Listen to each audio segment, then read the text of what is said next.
Presidency সবসময় প্রতিষ্ঠান বিরোধিতার দিকে থাকে, আর তুমি প্রতিষ্ঠানের পক্ষে রাজনীতি করছো, এটা একটু বেমানান লাগছে।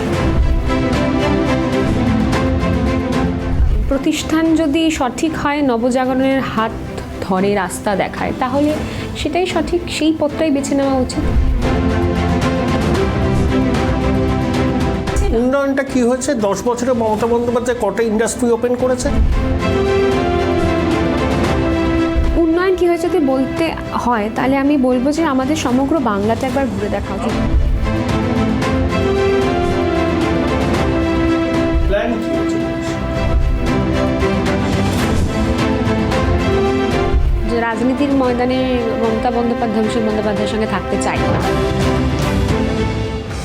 দেখুন রাইজিং রাজুন্ডা 3রা আগস্ট বৃহস্পতিবার রাত 10টায়, পুরো সম্প্রচার 5ই অগস্ট শনিবার দুপুর 2টোয়, শুধুমাত্র ট্রাইব টিভি।